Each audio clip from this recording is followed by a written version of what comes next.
So now that we've played the 3 KSBs, we're prepared, we're ready to play the PinballSIM final game. So we're going to make our own pinball game. So what we see in front of us is our open play field, and we have a ball shooter assembly with the track and the shooter door that the ball goes through and goes into the play field. We have the standard camera manipulation, so pan left, pan right with the left and right arrows, and orbit up and down with the up and down arrows on the keyboard. And we can page down to zoom out or page up to zoom in. So that's how we change our view.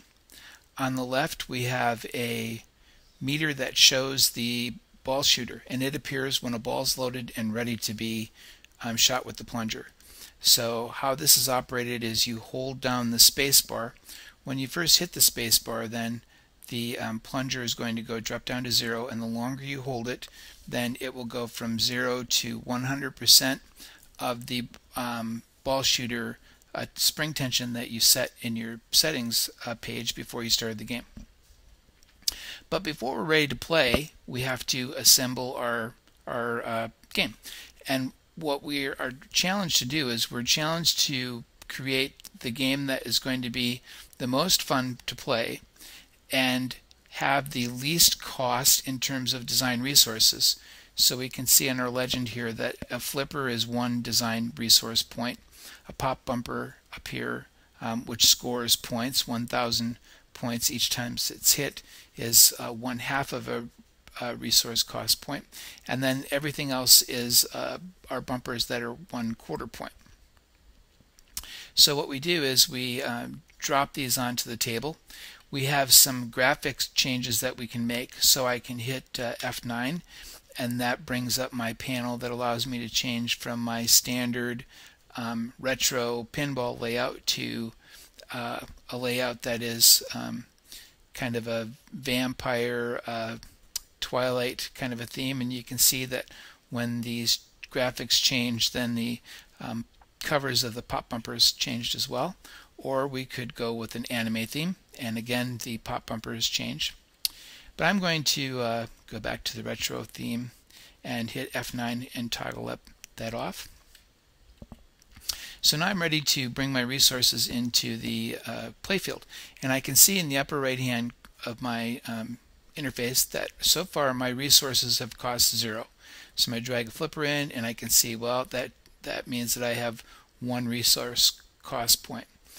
And I'm going to drag another in, and I'll have flipper on the left at the bottom, and perhaps another flipper at the top. So I've already spent 4 points now in design resource.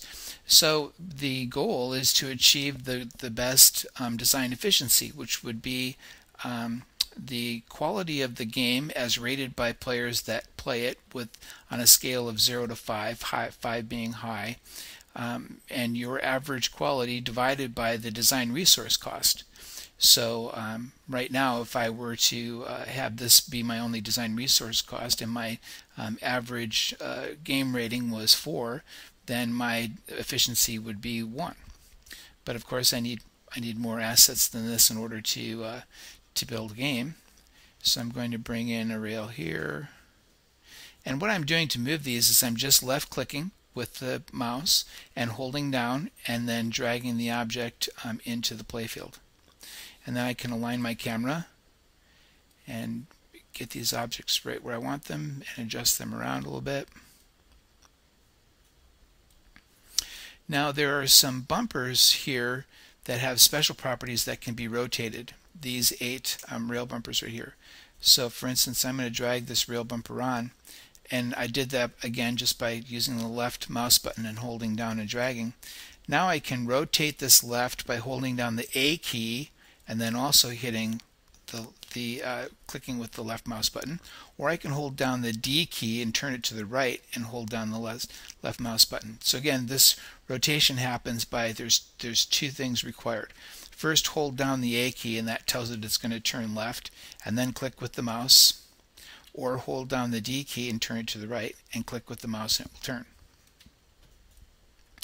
So I'm going to set that one right there. I'm going to put another rail bumper up here, so that will deflect the ball into the play field, and maybe another one in this corner. And I'm going to bring in a rebound that will trap my ball over there. And now I need some pop-up bumpers. So some pop bumpers are going to give my player the score. So I'm going to bring 3 of those in. So right now, as kind of a minimum game, I can see that my design resource cost is 7. So I'm ready to play. My score is 0. In the upper left, I can see that I have 10 ball attempts, and my given setting for the spring tension for the mechanism for the ball shooter is set at 30. So I'm going to hold down the space bar. I'm going to let it advance to about 90% or so and let go for this first attempt. So hold down the space bar and let go. And that launches the ball. And now I use my left control key to operate the left bumper, the left flippers, and my right control key to operate the right flippers.